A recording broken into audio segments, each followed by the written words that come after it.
அன்பு நண்பர்கள் அனைவருக்கும் வணக்கம். வாழ்க வையகம், வாழ்க வளத்துடன்.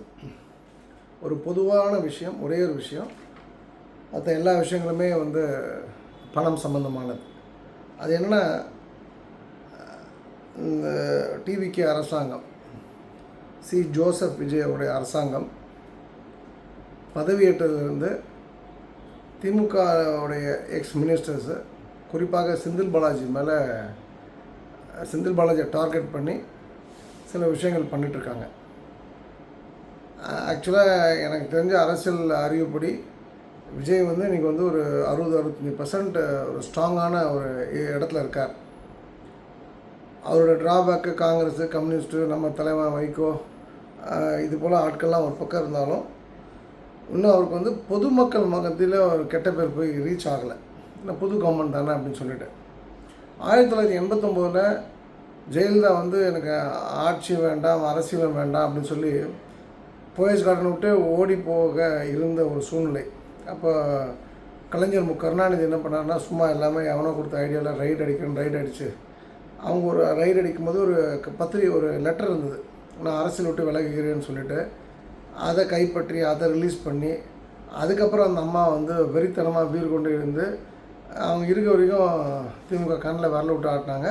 இன்ஃபேக்ட் அவங்க சிஎம்மாக இறந்து போனாங்க. அந்த ஒரு பேர் சிஎம்மாக இறந்து போகிற வேறு சிஎம்மாகவே இறந்தார் அப்படின்னு கலைஞருக்கு கருணாநிதி கூட அந்த பேர் கிடையாது. எனக்கு தெரிஞ்சு செந்தில் பாலாஜி இந்த விஜய் அவருடைய அரசாங்கம் தொடர்ந்து அட்டாக் பண்ணுறது என்பது தேன்கூட்டில் கை வைக்கிறது போல தான். இதெல்லாம் விட்டுட்டு அவங்க திருடினாங்கன்றது எல்லாருக்கும் தெரியும். எல்லா கூட்டுக்களவாணிகளும் திமுக அதிமுக என்பது தெரியும். ஆனாலும் திமுகவுக்கு 1 கோடி பேர் ஓட்டு அளிக்கிறவங்க இருக்காங்க, அவங்களோட ஓட் பேங்க் இருக்குது. அதிமுகவும் 1 கோடி பேர் இருக்காங்க. இவங்க 2 பேரும் சேர்ந்தாங்க அப்படின்னு சொன்னால் டிவிகேவோ அவங்களோட கூட்டணி கட்சிகள்லாம் 1 பைசா போஜனம் இல்லாத கட்சிகள். அது பெரிய ஒரு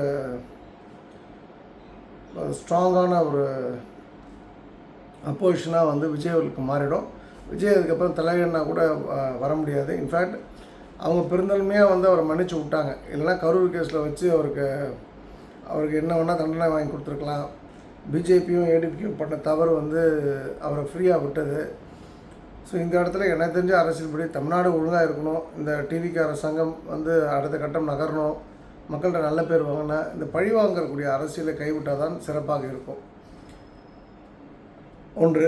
ரெண்டாவது இதோட தொடர்புடைய இன்னொரு விஷயம், என் நண்பர் கூட ஒருத்தர் கேட்டிருந்தார். அமித்ஷா அவர்கள் வைரமுத்துக்கு வாழ்த்து தெரிவிச்சிருக்காரு. இவங்களுக்கு ஆண்டாளை திட்டினா ஒரு மண்ணும் தெரியாது, இதே ராமரை திட்டிருந்தா உடனே கொதிச்சு போயிருப்பாங்கன்னு சொல்லிட்டு. இன்ஃபேக்ட் ராமரே கழுவி ஊற்றணும் தான் வைரமுத்து. அது ஒரு நாயே அந்த அமித்ஷாட்ட சொல்ல போல் இருக்கு. அதனால் நாம் மாற்றத்தை பற்றி பேசிகிட்டு இருக்கோம். மாற்ற முடியவே முடியாத ஒரு அமைப்பு அப்படின்னு நம்ம அமைப்பு ஆகிப்போச்சு. அதனால் நம்ம அதை பற்றி டைம் வேஸ்ட் பண்ணிவிட்டு அதை பற்றி பேசி, ஸோ இதோட இந்த சப்ஜெக்டை க்ளோஸ் பண்ணோம். விஜய் அவர்களுக்கு யாராவது நல்ல அட்வைசர் இருந்து அவர் நல்ல ஆலோசனை கொடுத்து அவரை அடுத்த கட்டம் நகர்த்தணும் அப்படின்ட்டு என்னுடைய வேண்டுகோள். இன்ஃபேக்ட் நானும் ஒருத்தர்கிட்ட சொன்னேன், எதுக்கு தேவையில்லாத வேலை பண்ணிட்டுருக்காங்க, செந்தில் பாலாஜி தான் காரணம் 41 பேர் செத்து போனதுக்குன்னா அதுக்கு சம்மந்தமாக கேஸை போட்டு டைட் பண்ணலாம். சும்மா ஒயின் ஷாப்பு அது இதுன்னு சொல்கிறாங்க. இப்போ 10 ரூபா கொடுத்த பாட்டில் 20 ரூபா கொடுத்தா வாங்கிட்டு இருக்காங்க. என்ன பண்ண முடிஞ்சது? கஞ்சா கருப்பு கூட ஒரு இன்டர்வியூவில் கேட்டார். அப்போ 1000 கோடி போச்சுன்னா, அப்போ 1000 கோடி போச்சுன்னு விஜய் சொன்னார். இப்போ 2000 கோடி போதா விஜய்க்குன்னு ஒரு இன்டர்வியூவில் பார்த்தேன் நான். இதெல்லாம் நம்ம கன்ஸ்ட்ரக்டிவ் பாலிடிக்ஸ் போனோம். 10,000 கோடி 15,000 கோடி மாதத்துக்கு கடன் வாங்கிட்டு இருக்கோம். இதெல்லாம் ஃபுல் ஸ்டாப் வைக்கணும். இப்போ 10 லட்சம் கோடி கடனை 12 லட்சம் கோடி கடனை கொண்டு போகிறாங்க அப்படின்னா எப்படி அடைக்க போகிறோம்? கடனே வாங்கிட்டு இருக்கலாம், எப்படி அடைக்க போகிறோம்? ஒரு சிஎம், இதுக்கு முன்னாடி இருந்த சிஎம் சரி, இப்போ இருக்க சிஎம் சரி, இந்த பிரிட்ஜை திறந்து வைக்கிறது, பிரைம் மினிஸ்டருக்கு நான் சேர்த்து சொல்கிறேன், ரயில்வே ஸ்டேஷனை, ரயில்வே தண்டவாளத்தை ஓப்பன் பண்ணி வைக்கிறது, இதெல்லாம் அவங்களோட வேலை கிடையாது. இதெல்லாம் ஒரு இன்ஜினியர், இதெல்லாம் காமனாக நடக்கணும். ஆட்டோமேட்டிக்காக அந்த ஊரில் இருக்கக்கூடிய எம்பியோ எம்எல்ஏ பண்ண வேண்டிய வேலை. ஏறி நின்று வேடிக்கை பார்த்துக்கிட்டு எல்லாம் பிரயோஜனம் இல்லாத அரசியல். மாற்றத்தை மக்கள் விரும்பியிருக்காங்க. உண்மையான மாற்றத்தை திரு விஜய் அவர்கள் கொடுக்கணும் என்பது என்னுடைய அன்பான வேண்டுகோள். இன்றைக்கி பணம் குறித்து பேசணும்னு சொல்லிட்டேன். ஸோ அந்த வகையில் ஒரு ரூல் நம்பர் 1, பணத்தாலும் பணக்காரர்களாலும் அதிகாரத்தாலும் உங்களை யாருமே பர்ச்சேஸ் பண்ண முடியாது, பண்ணக்கூடாது என்கின்ற நிலையை நீங்கள் வந்து அடைய வேண்டும். நம்ம ஒன்றும் வியாபார பொருள், கடை பொருள் அல்ல. ஒரு பணத்தை கொடுத்து வாங்குவதற்கு, மிரட்டி வந்து இது பண்ணுன்னு சொல்கிறதுக்கு. பணம் கொடுத்தா என்ன வேணால் நடக்கும் அப்படின்ற மாதிரி ஒரு பேர் நம்ம எடுத்துடக்கூடாது. அது மிகப்பெரிய தவறு. இன்ஃபேக்ட் வந்து நான் சமீபத்தில் நடந்த உதாரணத்தை நான் சொல்லிடுறேன். இன்ஃபேக்ட் யாரோ கூட கமெண்ட் போட்டிருந்தாங்க. இந்த ஒரு குறிப்பிட்ட கல்லூரி, நாமக்கல் மாவட்டத்தில் அந்த கல்லூரி நல்ல கல்லூரி இல்லை அப்படின்னு கமெண்ட் போட்டிருந்தாங்க. அது நமக்கு தெரியாது, அது விஷயம் அல்ல. இப்போ அந்த கல்லூரி நிர்வாகம் வந்து ஒரு அவமரியாதை செய்தது. நான் வந்து ஏதோ ஒரு எதிர்பார்ப்போடு இருந்தேன். அந்த காலேஜ் சேர்மனை சோப் அடிக்கணும், அப்புறம் வந்து எங்கள் இயக்கத்தை ஏமாற்றணும், அப்படியே நல்ல முறையாக நடித்து நாம் வந்து ஏதாவது ஒரு நாளைக்கு ஒரு பதவி வாங்கணும் அப்படின்னு சொன்னால் நமக்கெல்லாம் கோபம் வரக்கூடாது. நமக்கு என்ன அது மாதிரி எந்த ஆசையும் கிடையாது. இருக்கிற நாட்கள் வந்து நாம் வந்து ஒரு நல்ல சொசைட்டிக்கு நல்ல விஷயத்தை பண்ணிட்டு போகணுன்றது தான் என்னுடைய பாயிண்ட் ஆஃப் வியூ. அப்போது அவங்க அந்த இடத்துல நான் வந்து அவங்க பண்ண அந்த அவமரியாதை குனிஞ்சு அப்படியே கேட்டுட்டு அங்கேயே தின்னுட்டு இருந்தோம் அப்படின்னு சொன்னால், பண்ணி மலர்ந்துனது போல் நாமும் தின்னு இருந்தோன்னா மக்கள் நினச்சிருப்பாங்கன்னா, சொக்கலிங்கம் வந்து ஏழைகள்லாம் திட்டுவான் போல, தட்டு கொடுக்குற இடத்த திட்டுவான், பணக்காரர்கள், பெரிய அதிகார மையங்கள், கல்லூரி நிறுவனர்கள் யார்ட்டையுமே வந்து வாயை திறக்க மாட்டான் போட்டுருக்கு, இவன் ஒரு ஒரு ஒன்றும் உதவாத ஒரு வெட்டி ஜம்பம் ஏதாவது சொல்லி நம்ம திட்டிட்டு போயிருப்பாங்க. எவனாக இருந்தானே. இப்போ இன்ஃபேக்ட் வந்து நான் எங்கள் ஓப்பனாகவே எங்களுடைய அந்த சம்பவத்தில் வந்து எங்கள் மூத்த பிரச்சாரக்கிட்ட சொன்னேன், நீங்கள் பண்ணது தவறு. 1 மணிக்கு ப்ரோக்ராம் முடியணும், 1 மணிக்கு ப்ரோக்ராம் முடியணும். நீங்கள் எதனால் 2 மணி வரைக்கும் ப்ரோக்ராமை கொண்டு போனீங்க? பர்பஸ் என்ன? ப்ரோக்ராம் வந்து கண்டென்ட் எல்லாத்தையும் போகணும். இது ஓப்பனாக நான் சொன்னேன். ஸோ அதிகாரத்துக்கு நான் பயப்படல, இவன் பணக்காரன்றதுக்காக நான் பயப்படல. அவங்ககிட்ட நம்ம சொம்படிச்சா நாளைக்கு 2 காலேஜ் சீட்டு வாங்கி அதில் பணம் பண்ணலாம். ஸோ பணத்துக்கும் நான் பயப்படல. நான் நியாயத்தின் பக்கம் இருந்தேன். இது வந்து சொக்கலிங்கத்தோட சுய தம்பட்டத்துக்கான ஒரு வீடியோ இல்லை. நீங்களும் பணக்காரனாக மாறணும்னு சொன்னால் உங்களை எந்த சூழ்நிலையும் யாரும் பர்ச்சேஸ் பண்ணக்கூடாது, பண்ண முடியாதுன்ற நிலையை நீங்கள் வந்து அடைய வேண்டும். பர்ச்சேஸும் பண்ணக்கூடாது. பணக்காரன்னா அப்படின்னு நம்ம பயந்து நடுங்கி ஒடுங்கிலாம் போகணுன்னு அவசியமும் இல்லை. அதிகாரமும் உங்களை மிரட்டக்கூடாது. அதிகார மையமாக இருந்தாலும் அவங்க தவறு செய்தால் தவறு செய்துன்னு சொல்கிறதுக்கான துணிவு நமக்கு இருக்க வேண்டும். அப்போ தான் நீங்கள் நல்ல ப்ராட்டப். இல்லைன்னா நமக்கும் வந்து பச்சோந்திகளுக்கும் வேறுபாடு இல்லை. ஸோ நீங்கள் பணக்காரனாகனா இந்த முதல் விதியை கண்ணை மூடிட்டு ஃபாலோ பண்ணி ஆகணும். ரெண்டாவது வந்து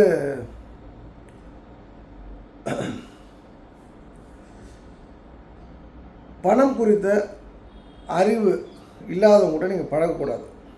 இப்போ நேற்று ஒரு பிரச்சனை சொன்னேன். என்னுடைய நம்பர் 98 403 94 600. நான் 2003 அந்த ஃபோன் நம்பர் யூஸ் பண்ணிட்டு இருந்தேன். அது ஏன் வந்து அலுவலகத்துக்கு கொடுத்துட்டேன்னா, அந்த வைரமுத்து பிரச்சனை அப்போ நிறைய ஃபோன் கால் அன்வான்ட் கால்ஸ் வந்தது. அதனால் தூக்கம் டிஸ்டர்ப் ஆகுது. பயந்துலாம் கிடையாது. நான் இன்ஃபேக்ட் என் நம்பர் இருக்கிற நம்பரை நான் ஓப்பனாக நாமக்கல் ஸ்டேஜ்லேயே கொடுத்தேன். நான் ஒரே நம்பர் தான் என்கிட்ட இருக்குது. அப்போது அந்த தூக்கம் டிஸ்டர்ப் ஆகிறதுனால அந்த நம்பரை ஆஃபீஸ் கொடுத்துட்டேன். அந்த நம்பரில் யாரெல்லாம் ஹேண்டில் பண்ணுறாங்களோ அவங்க அதில் ஹேண்டில் பண்ணாலும் அதை வந்து அவங்க யாரெல்லாம் வச்சுருக்காங்களோ அவங்க ஹேண்டில் பண்ணிப்பாங்க. அதில் ஒருத்தர் தான் வந்து ஒரு புகழ்பெற்ற தமிழ்நாட்டுடைய புகழ்பெற்ற ஒரு ஃபிசியோதெரபி டாக்டர். அவர் வச்சுருந்தார். கொஞ்ச நாளைக்கு நம்ம கம்பெனியில் நம்பி ஒரு இருந்தார் வேலை பார்க்காம. அப்போது அவரை பொறுத்த வரைக்கும் அந்த நம்பர் வந்து அவங்களுடைய கிளாஸஸ்க்காக அது ஜிபே நம்பரை மாற்றிக்கிட்டாரு. ப்ராப்ளம் கிடையாது. அடுத்ததாக வந்து அந்த நம்பர் வந்து நான் எல்லாருக்கும் சொல்லும்போது இந்த நம்பர், ஏன்னா அவர் கிளம்பிட்டார், அவர் வந்து உழைச்சி சம்பாதிக்க போயிட்டார். அதனால் வந்து அவர் ஒரு பக்கம் போனதுக்கப்புறம் அந்த நம்பரை திருமதி உமாராஜவேலு அவங்க டீல் பண்ணுறாங்க. அந்த நம்பரை நான் சொல்கிறதுக்கு காரணம், ஏதாவதுனா ஃபோன் பண்ணி கேளுங்கன்னு சொல்லிட்டு, நம்ம மக்கள் அவசரப்பட்டு அது ஜிபே இருக்கான்னு பார்ப்பாங்க. இருந்துன்னா உடனே அமுச்சு விடுறது. அது போல் இப்போ நேற்று கூட ஒருத்தங்க, ஒரு அன்பு சகோதரி லண்டன்லேருந்து எனக்கு ஒரு 10,000 நான் அனுப்பிச்சிருக்கேன் உங்களுடைய அமாவாசை அன்னதானத்துக்குன்னு சொல்லிட்டு. நல்ல வேலை நேற்று காலையிலேருந்து சாயந்தரத்துக்குள்ளே பஞ்சாயத்தில் வந்து அந்த பிஸியான ஃபிசியோதெரபி டாக்டர் வந்து பயங்கர பிஸியானவர் வந்து உடனே அந்த ஸ்டேட்மெண்ட்லாம் அனுப்பிச்சிட்டார். அதில் அந்த 10,000 1000 ஆடாக இருந்தது. உடனே அதையும் ட்ரான்ஸ்ஃபர் பண்ணிட்டார். ஸோ அது நல்லபடியாக முடிஞ்சது. அவங்க எனக்கு நைட்டு ஒரு 9 மணிக்கு மெசேஜ் பண்ணுறாங்க. அப்புறம் அந்த ஸ்டேட்மெண்ட் அனுப்பிச்சிட்டு உங்கள் பணம் இது மாதிரி 10,000 வர வைக்கப்பட்டது, அந்த 10,000 + 1,000 ரூபாய் வேறு யாரோ 1,000 ரூபாய் அனுப்பிச்சிருக்காங்க. அது வந்து விவேக் என்கிற சரபேஷ்க்கு அனுப்பிச்சாச்சு.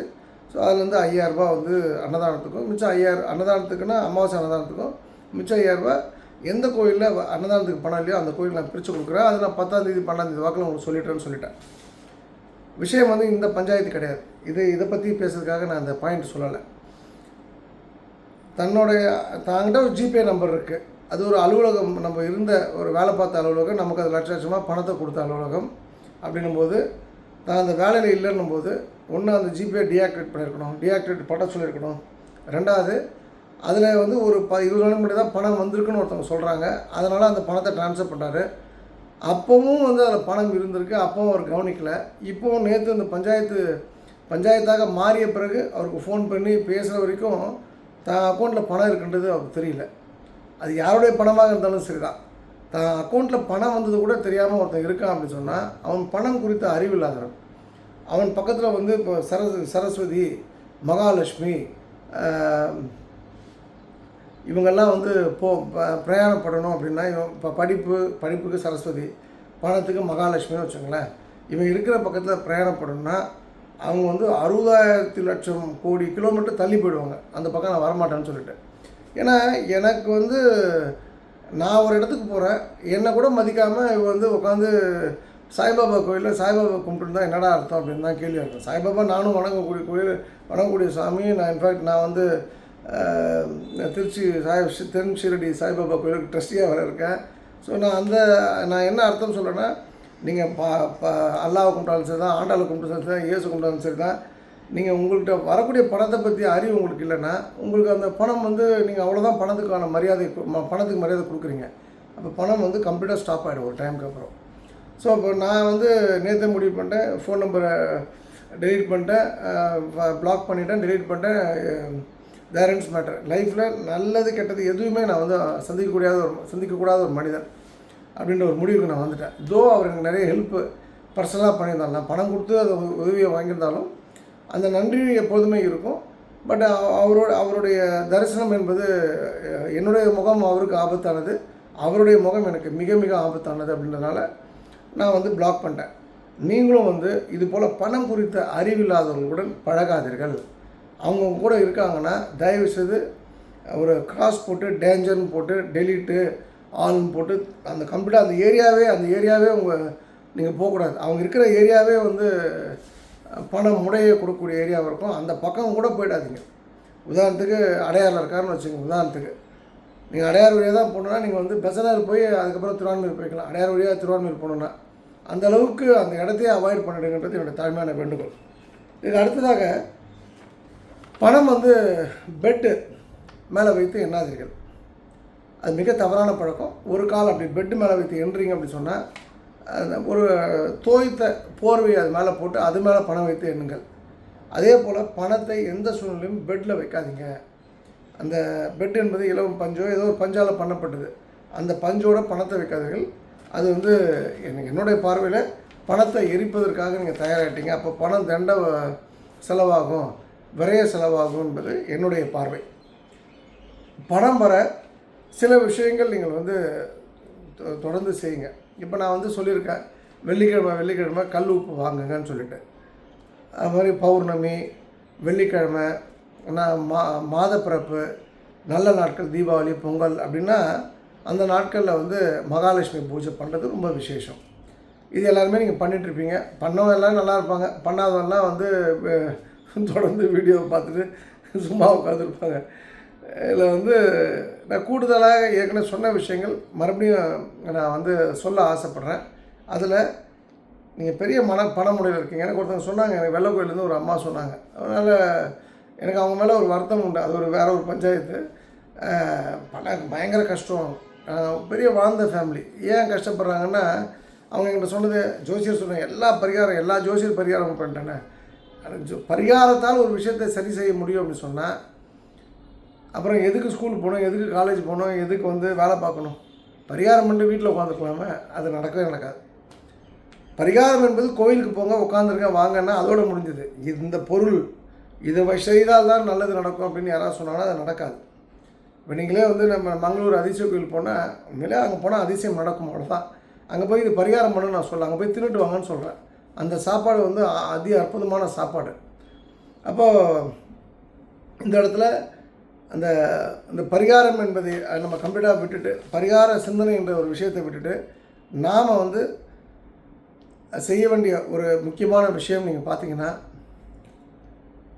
ஒவ்வொரு நாளும் உங்களால் முடிந்ததுன்னா, நீங்கள் இந்த அவன் அந்த ஏற்கனவே சொன்ன வெள்ளக்கோயில் சகோதரி சொன்ன மாதிரி எல்லா பரிகாரம் பார்த்தா அங்கே போனேன் இங்கே போனேன் கடன் தீரலைன்னா தீராது. அதுபோல் சிந்தனையெல்லாம் விட்டுட்டு தினமும் ஒருவருக்கு உங்கள் வீட்டில் சமைச்ச சாப்பாடு, நீங்கள் சாப்பிட்ற சாப்பாடோட ஒரு குத்து எக்ஸ்ட்ரா அரிசி போட்டு சமைச்சு அந்த குடிச்சிட்டு ரோட்டில் படுத்துக்கணும் கொடுக்காதீங்க, கஞ்சா அடிச்சு படுத்துக்கணும் கொடுக்காதீங்க.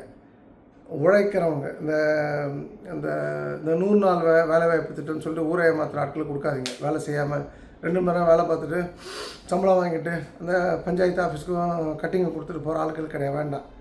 உண்மையிலே டிசர்விங்கான ஆட்கள், ஸ்கூல் போகிற பசங்க எத்தனை பேர் வந்து காலைல சாப்பிடாமல் போகிறாங்க. பிரேக்ஃபாஸ்ட்னு நம்ம சொல்கிறோம், அந்த பிரேக்ஃபாஸ்ட்டில் பிரேக்கே கிடையாது அவங்களுக்கு.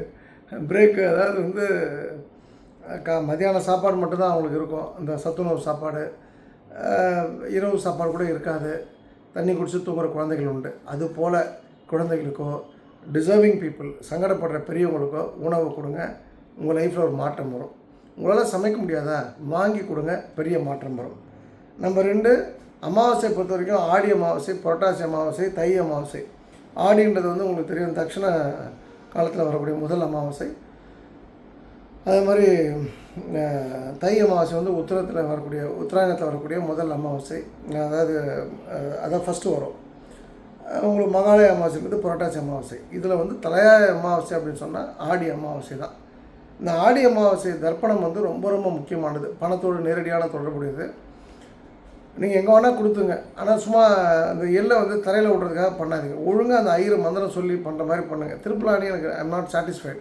சும்மா அந்த ஐயர் வந்து கடகடன்னு சொல்லிட்டு பேட்சாக 50 ரூபா 100 ரூபா வாங்கிட்டு விடுறதுல உடன்பாடு கிடையாது. ஒழுங்காக உட்காந்து அழகாக சொல்லணும். ஏதாவது சொல்கிறாங்கன்னா இங்கே வந்து மண்ணில் பண்ணுறது தான் விசேஷம், இலையில பண்ணக்கூடாதுன்னு சொல்லிடுறாங்க. புதுசாக நம்ம ஆட்களில் வந்து ரூம் போட்டு யோசித்து ஐடியா சொல்லணும்னு போட்டிருக்கு. ஸோ திருப்பலானியை பொறுத்த வரைக்கும் கொஞ்சம் அதை மாற்றணும். அதை எங்கள் நண்பர்கிட்ட சொல்லியிருக்கேன், அவங்க என்ன பண்ண போகிறாங்கன்னு தெரியாது. ஆனால் நான் அதனால தான் வந்து இந்த அமாவாசை ஒழுங்காக கொடுக்கணும் அப்படின்னால திருப்பந்துருத்தி, ஏன்னா லாஸ்ட் டைம் ஒழுங்காக பண்ணாங்க. 10 பேருக்கு பண்ணால் கூட 10 பேருக்கும் ஒழுங்காக நிறுத்தி நிதானமாக பண்ணாங்க. அங்கே ஆற்றுல தண்ணி இல்லாத என்ன பண்ண போகிறாங்கன்னு தெரியல. ஸோ அதுபோல் வந்து விசேஷமான ஸ்தலங்களுக்கு போயிட்டு அன்னதானம் கொடுங்க. அன்னதானம் இப்போ நான் பண்ண போகிறோம், நான் இல்லை, இப்போ யாரெல்லாம் ஒரு 100 பேர் அமாவாசைக்கு தர்ப்பணம் கொடுக்க போகிறாங்க அப்படின்னா அந்த 100 பேரும் ஆளுக்கு 500 ரூபா 1000 ரூபா இன்னும் அந்த அமௌண்ட்லாம் ஃபிக்ஸ் பண்ணல. அன்றைக்கி ஒரு 2000 3000 பேருக்கு வடை பாயசோட சாப்பாடு பண்ணணும்னு சொல்லிட்டேன் நான். அந்த மாதிரி ஃபுட்டை வந்து மக்கள் சாப்பிடக்கூடாது, ஊர் மக்கள் சாப்பிடக்கூடாது. ஸோ அதுக்கான விஷயத்தை நம்ம பண்ணணும். அப்போது ஒன்று நீங்கள் பண்ணலாம், இல்லை வந்து நீங்கள் சேர்ந்து பண்ணுங்கள், யார் கூடயாவது சேர்ந்து பண்ணுங்கள். ஸோ அது ரொம்ப முக்கியமானது. ஸோ நாம் இந்த வாட்டி அதை திருப்பந்தூரத்தில் கொடுக்க போகிறோம். ஏற்கனவே சொல்லிட்டேன், food for the Needi people நம்ம எப்போவுமே கொடுக்கணும். அதுமாதிரி சாப்பாடு வந்து உங்களை யாராவது பார்க்க வராங்க, உங்களுக்கு நேரம் இருக்குது அப்படின்னா அவங்க ஆசை தீர அவங்க சாப்பிட்றத வந்து நீங்கள் ரசிங்க. அவங்க என்னெல்லாம் ஆசைப்படுறாங்களாம் வாங்கி கொடுங்க. மேபி அவங்களுக்கு தெரியாமல் இருக்கலாம், கிராமத்து ஆளாக இருக்கலாம். பட் இருந்தாலும் அவங்களுக்கு இது நல்லாயிருக்கும், இது நல்லா இருக்காது அப்படின்ற ஒரு விஷயத்தை சொல்லி அந்த உணவை வாங்கி கொடுங்க. அது வந்து ஒரு பெரிய மகா புண்ணியம். அது வரவங்களுக்கு சோறு போடுறது. இது எம்ஜிஆரும் விஜயகாந்த் அவர்களும் தான் இதுக்கு வந்து லைவ் எக்ஸாம்பிள், நிகழ்கால உதாரணங்கள். அதுலேயும் எம்ஜிஆர் நான் தெரியாது எனக்கு, நான் பார்த்துருக்கேன் அவர் பயணத்தில். விஜயகாந்தோட நான் பழகியிருக்கேன். அவரை மாதிரிலாம் ஒரு ஆள் வந்து தமிழ்நாடு மிஸ் பண்ணது வந்து பெரிய முட்டாள்தனம். இப்போ நீங்கள் நம்ம விஜய் பின்னாடி போகிறோம். அந்த விஜய்க்கே வந்து விஜயகாந்த் தான் வாழ்க்கை கொடுத்தவர். ஏன்னோ மக்கள் வந்து குடிகாரன்னு சொல்லிட்டு விஜயகாந்த் அவர்களை நிராகரிச்சிட்டாங்க. 2009 அவர் நான் பார்த்துருக்கேன், குடியை தொட்டதில்லை. ஆனால் மக்களுக்கு வந்து நேரம் செய்யலைன்னா எது நடக்கணுமோ அதான் நடக்கும். நம்ம அகைன் வந்து நான் விஜயகாந்த் அவர்கள் சொன்ன விஷயத்த சொல்கிறேன். அந்த அந்த சாப்பாடை போட்டு அவர் ரசிப்பாக இருப்பாருங்களா, அது ஒரு அலாதி பிரியம். அதை நீங்கள் பண்ணுங்கள். உங்கள் வாழ்க்கையில் பணம் அப்படின்ற ஒரு விஷயத்தில் பெரிய மாற்றம் வரும். அதே போல் நீங்கள் வாங்கி தரும்போது சாப்பிட்றவங்க தண்ணியை கூட வேஸ்ட் பண்ணக்கூடாது, பருக்கு கூட வேஸ்ட் பண்ண. நான்லாம் வந்து டேபிளில் பருக்கு இருந்தால் எடுத்து சாப்பிட்ருவேன். நம்ம அப்படி எடுத்து சாப்பிடும்போது அடுத்த வாட்டி அவனுக்கு தெரியும், சொக்கலிங்கமாக எடுத்து சாப்பிட்றான் நம்ம வாங்கி தர இடத்துல. அப்போ நாமெல்லாம் அமுக்கிட்டு வந்து ஒரு பருக்கு சிந்தாமல் சாப்பிட அறிவு வரும். என்னால் முடியாது, நெஞ்சில் வாந்தி இருக்குன்னா அப்படி நெஞ்சு ஃபுல்லாக ஆகிடுச்சு, வாந்தி தான் வரும்னா எடுத்துக்கோ, நீ தானே ஆர்டர் பண்ண, நீ தானே சாப்பிட்ணும், அதை இன்சிஸ்ட் பண்ணுங்கள். அப்புறம் வந்து நம்ம வீட்டுக்கு யாராவது வருவாங்க, வர இடத்துல அங்கே வந்து நாம் உள்ளே உட்காந்து ரூமில் உட்காந்து கட்டுன்னு கட்டிகிட்டு இருப்போம். வெளில இருக்கும்போது தண்ணி கூட கொடுக்க மாட்டேன். இருங்க வராரு, 5 நிமிஷம் வர, 10 நிமிஷம் வராரு. அது தப்பான செய்கை. நீங்கள் வெளியில் ஒருத்தர் இருந்து நீங்கள் வீட்டுக்குள்ளே உட்காந்து சாப்பிடக்கூடாது. அது தரித்திரத்தின் உச்சக்கட்டம். பணம் வந்து அப்படியே வந்த திசையே 6 லட்சம் கிலோமீட்டர் ஸ்பீடில் ஓடி போயிடும். அதனால் அந்த தவறை பண்ணாதீங்க. அதே போல் பணக்காரன் ஏழை தரம் பிரித்து சாப்பாடு போடாதீங்க. இன்றைக்கி நடக்கக்கூடிய பெரும்பான்மையான கல்யாணங்களில் விஐபி டைனிங் அப்படின்னு ஒரு டைனிங் இருக்குது. அது அயோக்கியத்தனத்தின் உச்சக்கட்டம். அது என்ன விஐபி டைனிங்? அப்போ வரவன் இப்போ ஒரு சாதாரண ஆளை வரான், ஒரு பெரிய ஆளை வரான். நம்ம பிரசிடெண்ட் ஆஃப் இந்தியாவும் வராரு, ஒரு சாதாரண ஒரு மனிதன், ஒரு விவசாயியும் வரான். நம்ம கல்யாணத்துக்கு நம்ம தான் கூப்பிட்றோம். அது எந்த விதத்தில் வந்து பிரசிடெண்ட் ஆஃப் இந்தியா வந்து விவிஐபி, இந்த விவசாயி வந்து நான் விவிஐபி? அப்போ இதெல்லாம் நம்ம கருத்து பிழைகள். இது போல் எங்கேயாவது தரம் பிரித்து சாப்பாடு போடுறாங்கன்னா அங்கே தின்னாதீங்க. அப்போ அது மீறி பசி வந்ததுன்னா அப்போ அந்த பண்ணி ஞாபகம் வச்சுக்க, அது என்ன தின்னுதுன்னு சொல்லிட்டு அது சாப்பிட்றதா நீங்கள் அங்கே சாப்பிட்றீங்க, பசியிலன்றது புரிஞ்சுங்க. இப்போ நான் போய் சாப்பிடல, அது மாதிரி இந்த காலேஜில் நடந்த அசிங்கத்தில் நான் நின்னல, நான் போய் இப்போ ஒரு 5 பேரோ 10 பேரோ 20 பேரோ 30 பேர் வெளில போய் சாப்பிட்டோம், 40 பேரோ வெளில கூப்பிட்டு போய்ட்டேன்ல. நான் போய் அவங்க மதியாத வாசல் மிதியாமை கூடிகிறோம் அப்படின்னும் போது அந்த இடத்துல எனக்கு பசி உச்சக்கட்ட பசி. நான் வந்து எனக்கு சோறு போடுங்க நான் சொல்லலை. அப்படின்னும்போது நீங்களும் அதை தான் நீங்கள் கடைப்பிடிக்கணும். ஸோ தயவுசெய்து இந்த தரம் பிரித்து சோறு போடுற வேலை வேண்டாம். அதே மாதிரி இந்த கல்யாண வீடுகளில் இந்த பிச்சைக்காரனுக்கு வந்து தட்டை எடுத்துருவாங்க. அம்மா தாயே, அம்மா ராப்பிச்சை வந்திருக்கேம்மா அப்படின்னு யாராவது சொல்கிறாங்க அப்படின்னா நம்ம அந்த பழைய சோறு போடுவாங்க. நான் அந்த காலத்தில் எனக்கு நல்லா நினைவு இருக்குது. இப்போ எவனும் வரதில்லை. இப்போ எல்லாருமே வந்து ஜிபேயில் பணம் வாங்குறாங்க. அப்போது அது போல் வந்து இந்த தட்டை பிடிச்சிக்கிட்டு சாப்பாடு போடுறது வந்து அது வந்து ஒரு அதுக்கெல்லாம் வந்து நீங்கள் வந்து எவனையும் கூப்பிடாதீங்க தயவுசெய்து. நீ என் பொண்ணுக்கு கல்யாணம், என் பையனுக்கு கல்யாணம், நீங்களாம் வந்து ஒரு இன்ஃபர்மேஷன் நீங்கள் யாரும் வராதிங்க அப்படின்னு சொல்லிவிடுங்க. இல்லைனா இப்போ நீ பண்ணாட்டின்னா அதை பற்றி அவனும் கேட்க போகிறதில்ல. நல்லா புரிஞ்சுங்க. ஒன்று கல்யாணத்துக்கு கூப்பிட்டா ஒழுங்காக உட்கார வச்சு சோறு போடுங்க. எவன்லாம் அந்த தட்டை கொடுத்து சோறு போடுறானோ அவன்லாம் வந்து அவனுக்குலாம் என்னென்னா தான் வந்து ரிலையன்ஸ் அம்பானியோட சம்பந்தி அப்படின்ற ஒரு ஃபீலில் இருக்கான். அவன்லாம் வருவான், ஒன்றுமே இல்லாமல் பிச்சை எடுக்கக்கூடிய சூழ்நிலைக்கு வருவான். நீங்கள் வந்து என்ன புரிஞ்சுக்கணுன்னா அந்த தவறை பண்ணி பிச்சைக்காரனை மாறிடாதீங்க.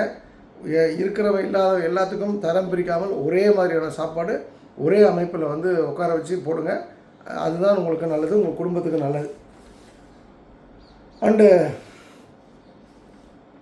இதில் வந்து இன்னொரு 3 விஷயங்கள் இருக்குது. இன்னும் ஒரு சமீபத்தில் சென்னையில் புல்மேன் அப்படின்னு சொல்லிட்டு ஒரு 5 ஸ்டார் ஹோட்டல் இருக்குது. பழசு ரெயின்ட்ரி, இந்த அண்ணா சாலை அப்போலோ ஹாஸ்பிட்டல் பக்கத்தில் இருக்குது. அப்போலோ ஹாஸ்பிட்டல் எதிர்க்க அங்கே ஒரு வட இந்திய உணவகம் டாப் ஃப்ளோரில் இருக்குது. அங்கே போய் ஒரு முக்கியமான ரொம்ப முக்கியமான ஆட்கள் 2 பேர் சாப்பிட போகிறோம். பார்த்திங்கன்னா அந்த புல்மேனுக்கு வந்து பில் கொடுக்கும்போது நான் செக் பண்ண மாட்டேன், ஆனால் அவர் செக் பண்ணுற ஆள். அவர் என்ன சொல்கிறாருன்னா, இல்லையே சர்வீஸ் சார்ஜ் போட்டிருக்கேன்னு கேட்டார். I will change it and I will give it. அதாவது சாப்பிட்டதுக்கு பில் போடலாம், அதுக்கு ஜிஎஸ்டி 9 ஏதோ போட்டு மொத்தமாக கொடுக்கலாம், 5000 10,000 பில் கொடுக்கலாம். ஆனால் இவன் சர்வீஸ் பண்ணதுக்கு ஒரு சார்ஜ் பண்ணக்கூடாது. அதுக்கு ஒரு 800 பில் போட்டிருந்தான், 800 சர்வீஸ் சார்ஜுன்னு போட்டிருந்தான்னு. அப்போ கூப்பிட்டு சொன்னால் எடுத்துட்டாங்க. அப்புறம் ஓகே, நான் அதுக்கப்புறம் வந்து அவங்க டிப்ஸ் வச்சு கிளம்பிட்டோம். இப்போ இந்த இடத்துல நான் சொல்ல பார்த்தீங்கன்னா நிறைய பணக்காரர்கள் அதை செக் பண்ண மாட்டாங்க. நான் திரும்பவும் சொல்கிறேன், பில்லில் இருக்கக்கூடிய நம்ம அமௌண்ட்லாம் செக் பண்ணுறது வேறு, இது போல் அயோக்கியத்தனம் சர்வீஸ் சார்ஜ் போடுறது செக் பண்ணுறதுன்றது வேறு. இது வந்து நம்மளை ஏமாற்றக்கூடிய விஷயம். நீங்கள் வந்து ரொம்ப பந்தாவாக சொக்கலிங்கம் சொல்லியிருக்கான், அதனால் பில்லை செக் பண்ண மாட்டேன், இருக்கிற அமௌண்ட் கொடுத்துட்டு வருவேன்றதுக்கும் இந்த தவறுக்கும் வித்தியாசம் இருக்குது. இந்த தவறு இது போல் ஹோட்டலில், பெரிய ஹோட்டலில் ரெகுலராக பண்ணுவாங்க. கேட்டால் பிரைம் மினிஸ்டரு, நிர்மலா சீதாராமன் அவங்க மேலே பழிய போடுவாங்க. அப்போ இந்த மாதிரி இடத்துல நீங்கள் வந்து அடுத்தவன் பார்ப்பான், இது மாதிரி கேட்டு ரிவர்ஸ் பண்ணால் பில்லை மாற்றி சொன்னால் அவன் வந்து மாற்றிட்டு வந்து கொடுத்துருவாங்க. ஆனால் அது நமக்கு அசிங்கம், டெக்கோரத்துக்கு நம்ம டெக்கோரம் அந்த நம்ம லெவலுக்கு இல்லை, நம்ம கண்ணியத்துக்கான விஷயமா நம்ம பார்க்கல அப்படின்னு நினச்சிங்கன்னா உங்களுக்கு பணம் வராது. அது உங்கள் பணம். நீங்கள் டிப்ஸு 1000 2000 கூட கொடுங்க, தெரிஞ்சு கொடுங்க. அதனால் அவன் திருடுறான், கண்ணுக்கு தெரிஞ்சு அவன் திருடுறான். 500 600 எனக்கு சுயமரியாதை தான் முக்கியம், தன்மானம் தான் முக்கியம் அப்படின்னு நினச்சிங்கன்னா உங்கள் பக்கமே பணம் வராது என்பதை புரிந்து கொள்ளுங்கள். எல்லாத்துக்கும் மேலாக உழைக்காமல் பணம் வராது என்பதை புரிந்து கொள்ளுங்கள். இப்போ நான் சமீபத்தில் கூட என்னோடய டீமில் வந்து இப்போ எல்லாருமே வந்து ஒரு ஐடியா சொல்லியிருக்கேன். ஏன் நம்ம வந்து செகண்ட்ல பண்ணக்கூடாது அப்படின்னு சொல்லிட்டு, நம்மளே வாங்குகிறோம், கோயிலுக்கு வாங்குகிறோம், நம்மளே சமைக்கிறோம் ஏகப்பட்ட இடத்துல. ஸோ ஒரு 500 லிட்டர் 600 லிட்டர் ஒரு மாதத்துக்கு தயார் பண்ணால் கூட ஒரு ஒரு குடும்பம் ரன் பண்ணுற அளவுக்கு பணம் வரும் இல்லையா? இது கவர்மெண்ட்டில் எம்எஸ்எம்இ ஸ்கீம்லாம் இருக்குது. நம்ம இனிஷியல் அமௌண்ட் ஏதாவது கொடுத்து நம்ம மக்களை தொழிலதிபராக மாற்றுவோன்றது என்னோடய எண்ணம். அதுக்குள்ளே ஒரு அன்பு நம்ம நெஞ்சில் குடியிருக்கக்கூடிய எங்களுடைய ராணி ஒருத்தங்க பாண்டிச்சேரியிலேருந்து, அண்ணா நான் இப்போயே சோத்து பார்க்க போகிறேன், அங்கே போய் இன்றைக்கே கற்றுக்குவா அப்படின்னா. நான் சொன்னேன், இன்றைக்கி கல்யாணம் பண்ணி இன்றைக்கி நைட்டு வந்து படுத்து இன்னைக்கு நாளைக்கு காலையில் பிள்ளை பற்றிக்க முடியாது, கொஞ்சம் அமுக்கிட்டு பேசாமல் உட்காருன்னு சொல்லிட்டேன். குழுவாக செயல்படுங்கன்னு சொல்லிட்டேன். இது வந்து ஒரு பக்கம். இது வந்து இது போல் அவசரமும் படக்கூடாது பண விஷயத்தில். ரெண்டாவது அது போல் ஆட்கள் கேட்கும்போது ஒருத்தன் சொல்கிறான், ஆயில் பிஸ்னஸா, ஐயோ அதுக்கு வந்து அப்படின்னு, அதாவது வேலை பார்க்கணுமா, இந்த நோகாமல் நோன்பு கஞ்சி குடிக்கிற இது போல் ஹேபிட் உள்ளவன் வந்து பணத்தை பற்றி தயவுசெய்து திங்க் பண்ணாங்க. உங்களுக்கு பணம் வேணால் பணம் வர வேண்டும் அப்படின்னு எழுதி வேணால் வச்சுங்க, மண்ணுக்கு கூட வராது, இந்த டேஷு கூட வராது. ஒழுங்காக உழைச்சி சம்பாதிக்கிறதுக்கான வழியை பாருங்கள். உழைக்கிறவனுக்கு மட்டும்தான் பணம் வரும். உழைக்காதவனுக்கு வரக்கூடிய பணம் எப்படி வந்ததோ அப்படியே காணாமல் போயிடும். இந்த லாட்ரி சீட்டில் பணம் சம்பாதிச்சு நான் கோடீஸ்வரனாகவே இன்றைக்கி இருக்கிறவன் அப்படின்ற மாதிரி யாரையும் நான் பார்க்கல. அது எந்த வழியில் வந்ததோ அந்த வழியில் தான் போயிருக்கு. அண்ட் நிறைவாக ஒரு விஷயம் என்னென்னா, நான் இது பலமுறை சொல்லியிருக்கேன், முகம் கழுவும்போது டேப்பை திறந்து விட்டு அப்படியே தண்ணி போயிட்டே இருக்கும், முகம் கழுவாதீங்க. ஒரு மக்கில் வச்சு கழுவுறதுக்கு பாருங்கள். குளிக்கும்போது குறைவான தண்ணியை யூஸ் பண்ணி குளிக்க பாருங்கள். அது மாதிரி துணி துவைக்கிறீங்களா, அளவான அளவுக்கு அந்த துணியை துவைக்கிறதுக்கு எந்த அளவுக்கு தண்ணி தேவையோ அதை வந்து நீங்கள் பயன்படுத்துங்க. அளவுக்கு அதிகமான வாட்டர் யூசேஜ் வந்து உங்களுக்கு வந்து பெரிய பிரச்சனைகளை வந்து கொடுக்கும். அதே போல் பறவைகளுக்கு உணவு கொடுப்பது, ஒரு மரத்துக்கு தினமும் தண்ணீர் ஊற்றுவது, எப்போல்லாம் வந்து நம்ம பண விஷயத்தில் டவுனாக இருக்குமோ பச்சை பசேல்னு இருக்கக்கூடிய மரங்களையும் செடிகளையும் பார்ப்பது, எல்லாத்துக்கும் மேலே இயற்கையோடு ஏந்து வாழ்கிறது. அதாவது நமக்கு மாங்காய் வந்து இந்த சீசன் தான் கிடைக்கணும், இந்த சீசன் தான் கிடைக்கணும். இப்போ 24 ஹவர்ஸு 365 டேஸ் அந்த மாங்காய் கிடைக்குது. அது தவறு. அப்போ இயற்கைக்கு முரணான விஷயங்களை எடுத்துப்பதும் தவறு, இயற்கைக்கு முரணான விஷயங்களை ஆதரிப்பதும் தவறு. அப்போ இந்த இடத்துல இயற்கையோடு ஏந்து வாழனா எது எப்போவோ அதை அப்பப்போ மட்டும்தான் என்ஜாய் பண்ணுன்ற ஒரு மூடுக்கு வந்துடுங்க, ஒரு முடிவுக்கு வந்துடுங்க. நீங்கள் வந்து பண விஷயத்தில் ஒரு பெரிய மாற்றத்தை இதை நீங்கள் ஃபாலோ பண்ணும்போது நீங்கள் பார்ப்பீங்க. நான் இதை வந்து பெட் பண்ணுறேன். தவறு என்றால் சொல்லுங்கள், நான் என்னை திருத்திக் கொள்கின்றேன். உங்களுக்கும் வந்து உங்கள்கிட்ட நான் கற்றுக்கிறேன். பட் இது வந்து நான் ஜெயித்த ஃபார்முலா, நீங்கள் தோக்க மாட்டீங்க ஃபாலோ பண்ணுற பட்சத்தில். நன்றி, வணக்கம். சர்வம் கிருஷ்ணார்ப்பணம். ஸ்ரீராம் ஜெயம், ஸ்ரீராம் ஜெயம், ஸ்ரீராம் ஜெயம்.